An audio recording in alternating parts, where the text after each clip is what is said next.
హైవ్యూర్స్ నిన్న ఈ విజయసాయి రెడ్డి, శాంతి, సుభాష్ రెడ్డి, మదన్మోహన్ టాపిక్ మాట్లాడుకున్నాం.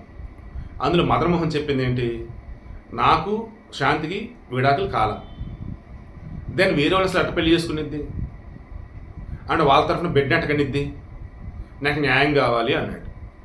కోర్టుకు కనుక వెళ్తే ఏం జరిగింది, ఇది ఈరోజు సుప్రీంకోర్టులో ఒక కేసు వచ్చింది. తర్వాత ఈ పవిత్ర నరేష్ ఉన్నారా, ఈ నరేష్ పవిత్ర కలిసి ఉన్నారు, బట్ మేము పెళ్లి చేసుకున్న వేళ అఫీషియల్గా డిక్లేర్ చేయట్లేదు. ఎందుకు అలా డిక్లేర్ చేస్తే ఏమైంది, ఇదిగో ఇదే కేసు.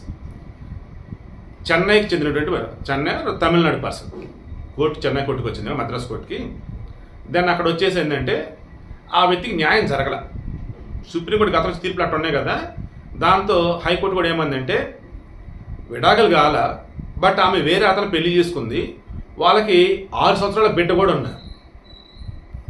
ఇతనే సుప్రీంకోర్టుకి వెళ్ళాడు. ఇంకా సుప్రీంకోర్టు ఇప్పుడు ఏం చెప్పిందంటే, ముందు భర్త ఉన్నాడు, భార్య, ముందున్నటువంటి భర్త భార్యల ఇద్దరి మధ్య విడాకులు ఇవ్వాల.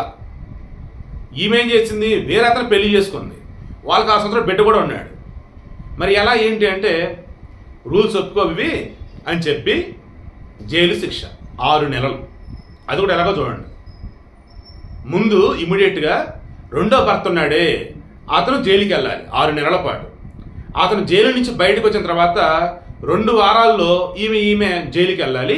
ఆ తర్వాత ఈమె కూడా 6 నెలలు జైల్లో ఉండాలి. మొత్తంగా అతనికి 6 నెలలు, ఈమెకు 6 నెలలు. పుట్టిన బిడ్డ ఉన్నాడు కదా, మరి వాళ్ళ ఒక్కటిని వదిలేయకూడదు కదా, పుట్టిన బిడ్డ అమ్మాయి అబ్బాయి, మరి ఆ బిడ్డను వదిలేయకూడదు అట్ట. అందుకని ఏం చేశారు, ఆ బిడ్డ దగ్గర ఒకరు ఉండాలి కాబట్టి, అరే అబ్బాయి ముందు నువ్వు జైలుకి వెళ్ళరా, అమ్మ నువ్వు ఉండు, అతను మరి నువ్వు జైలు నుంచి బయటకు వస్తావా, అప్పుడు నువ్వు వెళ్ళమ్మా జైలుకి అని చెప్పేసి అన్నారు. సో వీడి యొక్క మెయిన్ ఇంటెన్షన్, జాగ్రత్త, రూల్స్ అన్నవి కోర్టు దగ్గర గనక వెళ్ళినట్టయితే, మీరు వైలేట్ చేసిన తెలిసినట్టయితే చుక్కలు కనపడతాయి. సో కొంచెం జాగ్రత్తగా ఉండి, కేర్ఫుల్గా ఉండి, నరేష్ లాగా తెలివిని వాడతారో లేదన్నప్పుడు గుట్టుగా ఆ గుట్టు గిట్టు దరిద్ర నాకు వదిలే, కానీ ఆ పదాలు కూడా కేర్ఫుల్గా అయితే ఉండండి.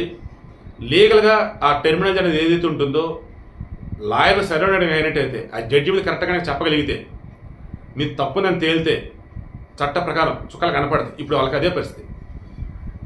వాడు ఆమె విడిపోయారు, బట్ విడాకులు తీసుకోవాలా, ఇక ఆమె వేరే అతనితో పెళ్లి చేసుకుని బిడ్డ కూడా పుట్టారు, అయినా సరే వీడు కోర్టు దాకా వెళ్ళాడంటే ఆమె ఇతన్ని వేధించిందా, లేదు సంతోషంగా ఉంది, సుఖంగా ఉంది, వదిలిపెట్టకూడదు చెప్పి ఇతను ఆ రకం కోర్టుకు వెళ్ళాడా, ఇది మాత్రం నాకు అర్థం కాదు. కింద కామెంట్లో తెలియచండి. వీడి యొక్క మెయిన్ ఇంటెన్షన్ చట్టబద్ధంగా ఆల్రెడీ ఒక భార్య భర్త ఉండంగా విడాకులు తీసుకోకుండా వేరొకరు పెళ్లి చేసుకున్నారంటే చుక్కలు కనపడితే దయచేసి జాగ్రత్త.